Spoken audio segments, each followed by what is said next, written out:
1항에서는 1항을 갖다가 이제 조금 쪼개서 이제 얘기를 해드리면 1항에서는 효력 있게 부르신 자들을 칭의한다. 그러니까 효력 있게 부르심과 칭의 사이에는 논리적인 순서가 있는 겁니다. 논리적인 순서. 이거는 논리적인 순서지, 그러니까 시간적인 순서는 아니라고 이해하셔야 됩니다. 왜냐하면 부르심도 그렇고 양자산음도 그렇고 사실 뭐 칭의도 그렇고 중생도 그렇고 이 모든 것이 다 거의 동시에 일어납니다. 거의 동시에. 그래서 거의 동시에 일어나기 때문에 뭐가 시간적으로 먼저다 나중이다 얘기할 수 없습니다. 그런데 어쨌든 논리적으로는 하나님께서는 효력 있게 부르신 자들을 칭의한다. 그러니까 효력 있는 부르심이 먼저 온다라고 보시면 될 겁니다. 그 다음에 1항의 두 번째 항목을 조금 자세하게 이렇게 뜯어보면 의를 주입함으로써가 아니라, 이거는 이제 로마 가톨릭에서 이렇게 주장한다고 말씀드렸죠. 죄를 용서하시고 효력 있게 부르신 자들의 인격을 의롭다고 간주하시고 용납하심으로 칭의를 하는 겁니다. 그래서 칭의에는 굉장히 중요한 두 가지 요소가 들어있다 했죠. 죄사함과 그 다음에 의의 전가.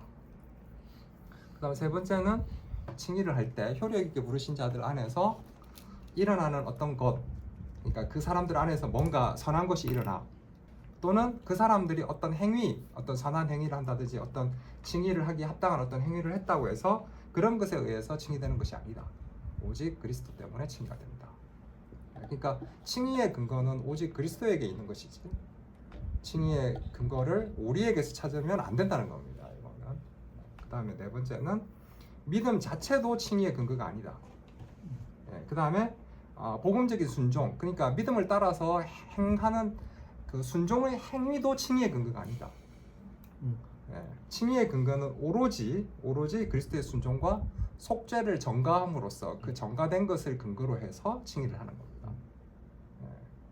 그러니까 계속 말씀드리지만 내가 뭘 해서 또는 내 안에 뭔가 선한 것이 일어나서 그걸 근거로 해서 하나님께서 우리를 칭의해 주시는 게 아닙니다. 칭의는 어디까지나 그리스도의 의와 공로를 우리에게 전가시킴으로 칭의를 하는 겁니다.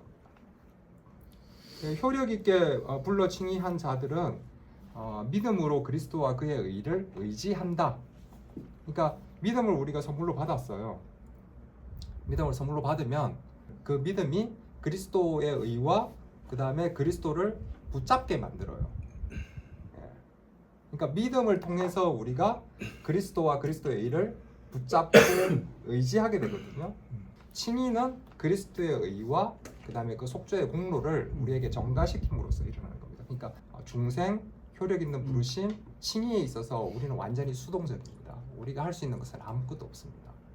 그 다음에 이제 이게 이제 1항이고요. 2항은 뭐냐 하면 이신칭의, 그러니까 믿음이 있으면 구원을 받는다, 또는 믿음이 있으면 의롭다 여김을 받는다 했으니까 그럼 믿음이 제일 중요하네. 사람들이 이렇게 얘기하는데 믿음은 그리스도의 의와 공로를 붙잡게 하는 수단이다. 그래서 칭의의 수단이지 이것도 믿음도 칭의의 원인이 아니라는 겁니다. 그러니까 앞에 이제 1항에서 나왔지만 믿음 자체도 칭의의 근거가 아니라고 말씀드렸잖아요. 그러니까 믿음 자체도 칭의의 근거는 아닙니다.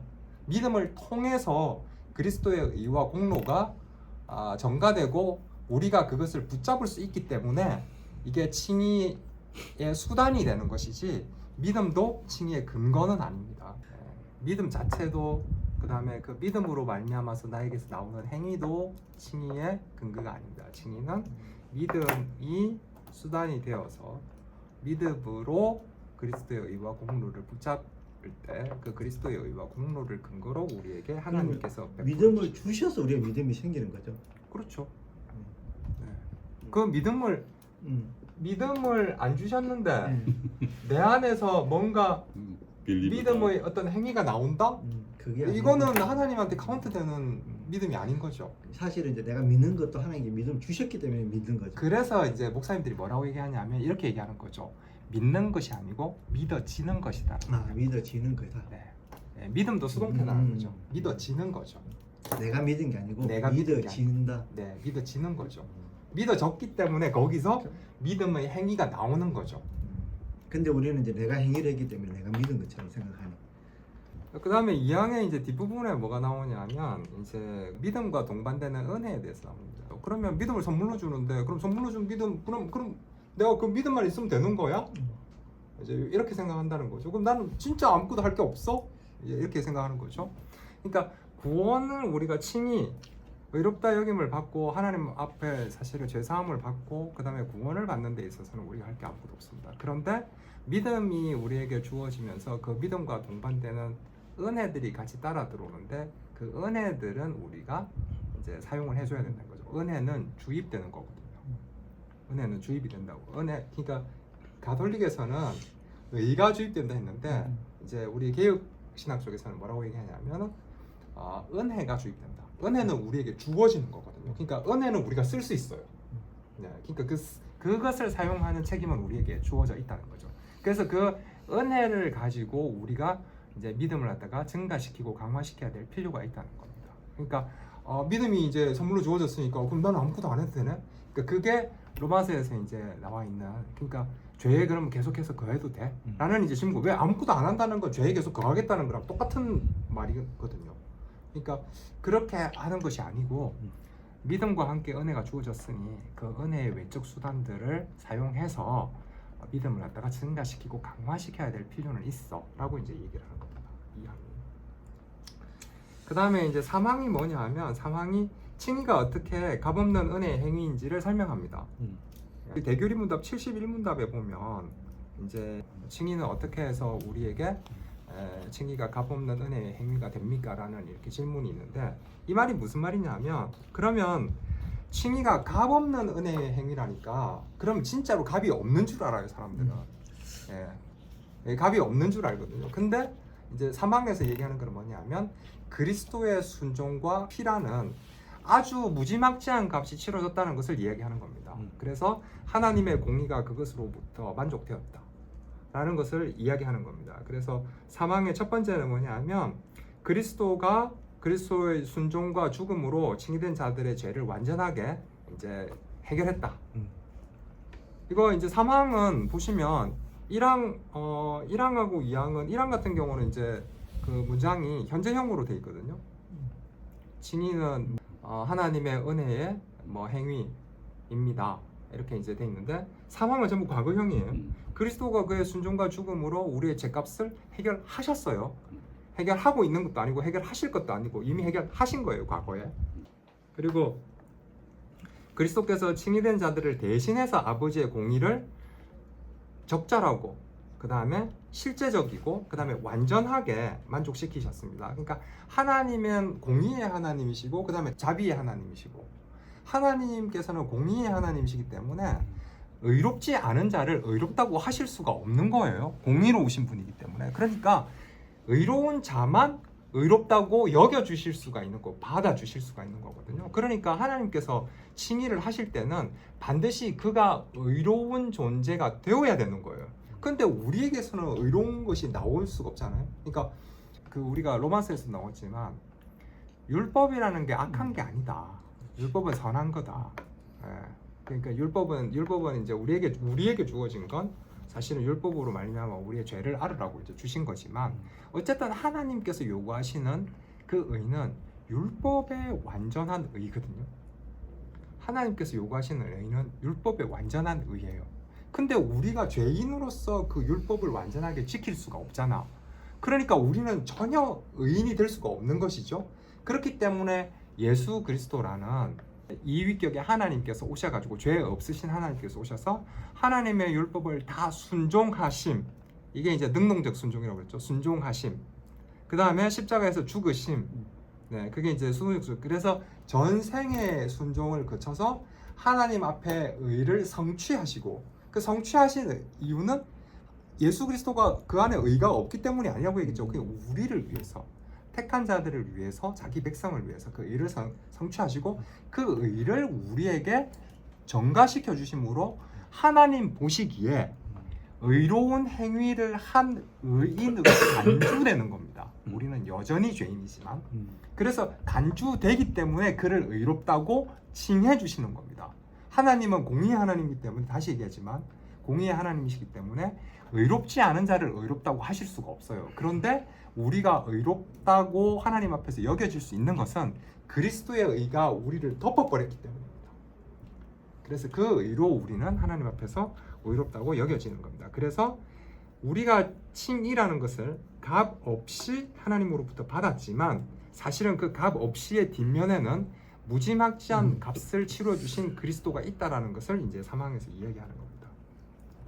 그래서 그리스도께서 의롭다 여겨진 자들을 대신하여서 자신의 순종과 또 그걸 통해서 아버지 하나님의 공의를 만족하게 하셨다. 그리고 칭의가 죄인들 안에 있는 어떤 것이 아니기 때문에 죄인들에게서 무언가를 요구하시지 않으시고 하나님께서 이 위격에 예수 그리스도의 어떤 의를 가지고 자기 공의를 만족시키고 그것을 죄인들에게 전가시켜 주셨다는 점에서 칭의 안에서 하나님의 공의와 은혜가 이렇게 서로 만난다. 이렇게 이제 3항에서 이제 정리를 하고 있는 거예요. 4항은 칭의는 영원 전부터 의롭다고 여기시기로 작정한 택자들에게만 주어진다. 이 택자들은 영원 전에 택해진 겁니다. 그리고 이게 택자들에게 영원 전에 택해진 이 택자들에게 칭의 그리스도의 의를 전가시켜 주시는 것은 은혜의 언약을 근거로 한 겁니다. 그러니까 하나님께서 그리스도 이위격의 하나님, 아들 하나님과 택자들을 묶어서 은혜 언약을 맺으셨다고 우리가 언약 시간에 배웠잖아요. 네. 은혜 언약이라는 언약 안에서 택자들을 갖다가 칭의하시기로 이때 이미 결정이 된 거죠. 그 그리스도는 택자들의 죄, 이 택자들의 죄 때문에 죽으신 겁니다. 그래서 모든 사람의 죄 때문에 죽으신 게 아닙니다. 계속 말씀드리지만 그리스도의 피는 모든 사람의 죄를 덮고도 남을 만한 가치가 있지만 그리스도의 피는 택자들을 위해서 흘리신 겁니다. 그래서 그들의 의롭다함을 위해서, 그러니까 그리스도께서 택자들을 위해서 택자들의 죄 때문에 죽으셨고요. 그 다음에 택자들의 어떤 그 의롭다함을 위하여 부활하셨다. 이거는 이제 성경에 나와 있는 구절이죠. 그 다음에 우리가 택자라 하더라도 우리 창세전에 택함을 받은 거예요. 그러니까 택자로 태어나는 겁니다. 택자라 하더라도 성령께서 우리에게 그리스도의 그 구속을 적용시키는 그 때, 그 정해진 때가 사실 이르기 전까지 우리는 죄인과 다를 바 없다. 이제 택자들이라 하더라도 성령께서 정해진 때에 그들에게 그리스도를 적용하기 전까지 우리는 칭의되지 않는다. 이렇게 이제 표현하고 있습니다. 그 다음에 이제 5항이 뭐냐면 5항이 제가 이제 우리 이게 신앙고백 이제 1항, 2항, 3항 이렇게 들어가기 전에 했던 얘기 중에 이거 있을 겁니다. 의의 전가. 의의 전가 중에서 동기화 생각납니까? 동기화? 그러니까 로마 가톨릭은 우리 사람에게 의를 주입시켜가지고 의를 주입시켜서 의인을 만들잖아요. 의인을 만들었는데 이때 의가 첫 번째 칭의라고 말씀드렸죠. 근데 이 의인이 살아가면서 죄를 지어요. 죄를 짓기 때문에 이 의가 손상당한다, 그죠? 이 의가 이렇게 떨어지는 거예요. 의의 게이지가. 그러면은 이 의를 다시 원래 상태로 이렇게 보충을 시켜야 되는데 그 보충을 시키기 위해서 이제 보속이라는 이런 교리가 나오게 되고 그 의로운 행위들이 동반되는 거죠. 예. 근데 요 논리가 이제 로마 가톨릭 안에 있기 때문에 그거를 이제 개신교에서는 한 번 칭의로 영원한 칭의를 얘기하고 있기 때문에 그러면 의인들이 칭의를 받은 의인들이 죄를 짓는 거는 어떻게 해결이 돼? 요거 얘기하는 겁니다. 그렇죠. 이제 한마디로 이걸 압축해서 얘기하면 의의 전가를 통한 동기합니다. 우리가 이제 효력 있는 부르심을 받고 성령께서 우리에게 믿음을 선물로 주시면서 구속을 적용시키게 되면 이건 자동적으로 우리와 그리스도가 어떻게 되냐면 연합이 되버립니다. 그래서 그리스도의 의의 전가에서 굉장히 중요한 비밀스러운 영역이 뭐냐면 그리스도와의 연합입니다. 그래서 그리스도의 연합은 따로 이렇게 항목으로 이렇게 다루지 않지만 모든 항목에 사실 부르심부터 시작해가지고 뭐 그다음에 칭의까지 모든 항목에 이게 다 연합이 이제 녹아져 있다고 생각하시면 됩니다. 그래서 그리스도 우리와 이제 제2위격, 2위격의 아들 하나님 그리스도가 연합이 돼 버렸어요. 영적인 연합입니다. 영적인 연합. 이 연합이 되고 나면 이 연합을 갖다가 끊을 수가 없잖아요. 이거는 로마서에 나오는 거죠. 연합이 끊을 수 없잖아요. 그러면 그리스도께서 우리를 위해서 성취하신 의죠. 의가 한번 우리에게 전가되고 난 뒤에 이 의의 전가는 지속적이고 반복적이고 계속해서 일어난다는 겁니다. 그래서 우리가 죄를 지어서 우리가 의가 떨어지지 않는 이유는 계속해서 이 의가 전가됨으로써 우리의 이 의의 수준을 소위 얘기하는 동기화시킨다는 겁니다. 그러니까 디폴트 값을 항상 유지시킨다는 겁니다. 그래서 5항에 보면 이런 이제 말이 나오는 겁니다. 칭의된 자들의 죄는 하나님께서 계속해서 용서하신다. 그러면은 나 아무것도 안 하고 가만히 있어도 그럼 용서가 되는 거야? 그거는 아니고 우리가 회개하고 그 다음에 겸손하게 하나님 앞에 죄를 고백하고 용서를 구해야 되고 그 다음에 이제 그걸 통해서 믿음과 회개를 새롭게 하는 것이 필요하다는 겁니다. 네. 그렇게 하면 칭의된 자들은 어떤 경우에도 우리가 처음 받은 칭의에서 결단코 떨어지지 않는다. 오케이? 자, 그러면 우리가 칭의를 분명히 칭의를 받았는데 칭의를 받은 사람들이 신앙생활 하다 보니까 이런 죄의 유혹에 빠져가지고 사실은 되게 환난과 좀 고난, 어려움에 처해 있는 사람들도 있고 그 다음에 신앙에서 굉장히 이렇게 좀 신앙적인 어떤 힘들이 굉장히 떨어져 있는 또는 예를 들어서 뭐 교회를 잠깐 쉬고 있는 이런 사람들도 주위에 있더라. 그럼 이런 사람들은 그러면은 구원을 받았다가 구원에서 떨어진 사람인가? 이렇게 이제 생각할 수 있는데 그렇지 않다. 라고 이제 5항이 얘기하는 겁니다. 칭의된 자들이 죄를 지을 수 있음에도 불구하고 근데 그 죄를 지으면 하나님의 부성적인 노여움, 그러니까 하나님의 부성적인 노여움이라는 게 뭐냐면 이겁니다. 택자들이 아닌 사람들의 죄는 하나님의 진노를 쏟아 부으시는 거죠. 네, 그러니까 징계하시는 거지만 택자들이 죄를 짓는 것에 대해서는 아버지가 그들을 타이르시는 마음으로 꾸짖는 겁니다. 그러니까 이 징계는 굉장히 다른 징계죠, 두 개가. 그래서 부성적인 노여움에 잠깐 놓일 수 있다는 겁니다. 죄를 지어서. 그리고 하나님의 영광의 얼굴의 빛을 보지 못하는 시간에 그 사람이 처할 수도 있다는 겁니다. 우리가 막 항상 홀리 해가지고 하나님의 영광의 빛을 내가 말씀을 읽을 때나 기도를 할 때 봅니다. 이런 상태가 늘 유지되는 건 아니잖아요. 우리가 때로는 죄의 유혹을 받아서 넘어질 때도 있고 하나님께서 우리에게 이런 유혹과 어떤 죄에 빠지는 것을 허용하시는 이유가 있다고 제가 얘기했죠. 그때 뭐라고 얘기했냐면 겸손하게 하기 위해서. 생각나십니까? 생각나시죠? 그러니까 우리가 겸손한 마음으로 신앙 안에서 내가 어쩔 수 없는 죄인이구나. 나에게서는 사는 것이 나올 수 없구나. 그래서 더더욱 그리스도의 의와 공로를 붙잡는 곳으로 나아갈 수 있게끔 그렇게 우리를 겸손하게 다루시는 방법 중에 하나가 뭐냐면 우리가 유혹에 넘어가도록 잠깐이지만 허용을 하시는 거거든요. 그래서 겸손하게 죄를 고백하고 용서를 구하고 믿음과 회개를 새롭게 해야 되는 그런 시간들을 갖다가 우리가 가지면 된다. 그렇게 하면 하나님께서는 너무 너그러우신 그 돌아온 탕자처럼 가락지도 새로 끼워주시고요, 소도 잡아주십니다. 너무 넓은 마음으로 하나님께서 우리를 이렇게 품어 안아 주신다는 겁니다. 아버지의 마음으로. 성화가 완전하게 이루어지지 않습니다. 그러니까 그 얘기는 뭐냐면 우리는 살아가면서 칭의가 되었지만 하나님 앞에 의롭다고 받아들여지고 그 다음에 우리의 인격을 하나님께서 의롭다고 간주하셨지만 우리는 죄를 짓는다는 겁니다. 안 지으면 좋겠지만 죄를 짓는다는 겁니다. 왜? 우리 안에 죄성이 남아있기 때문에. 죄성이 없어지는 게 아닙니다. 죄성이 있습니다. 그런데 우리가 은혜의 방편들을 계속해서 사용함으로써 믿음이 점점 증가되고 강화되면 죄를 짓는 것이 점점 이제 줄어들고 죄를 억제시킬 수 있는 힘이 생깁니다. 그래서 성화는 죄를 억제시켜가는 어떤 삶의 과정이지 죄를 안 짓게 되는 것이 아닙니다. 그래서 이제 5항은 이제 그 얘기를 하는 겁니다. 5항은 우리가 칭의된 자들이라 하더라도 죄를 지을 수 있다. 그럼 죄를 지으면은 우리가 칭의에서 그러면은 떨어지느냐? 결코 그럴 수 없다. 사람들은 어떻게 생각하냐면 이거 이제 저도 이제 그리스도인들한테서 많이 보는 모습이에요. 이게 뭐냐면 사람들은 다 꽃이 되고 싶어요. 화려한 꽃. 신앙인으로서 이거는 다른 의도가 아니에요. 뭐 세상적으로 잘 나가는 이런 의미가 아니고 신앙적으로 꽃이 되고 싶어요. 그러니까 신앙적으로 화려한 꽃. 목회자 같으면 목회를 해서 성공하고 싶은 그러면서도 자기는 굉장히 낮은 이런 사람의 모습을 보이는 그리고 선교사님 같으면 선교의 열매가 풍성한 그러면서도 나와서 다 하나님이 하셨습니다라고 간증할 수 있는 이런 선교사님. 일종의 정답을 정해놓는 거네. 네네. 근데 하나님은 꽃으로 살으라고 우리를 만들어 놓으신 게 아니고요, 열매를 맺으라고 만들어 놓으신 거거든요. 하나님이 우리에게 요구하시는 건 우리 삶에 있어서 그리스도인으로서의 화려함이 아닙니다.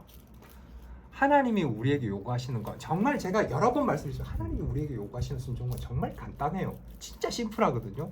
뭐냐면 그리스도의 복음을 붙잡는 겁니다.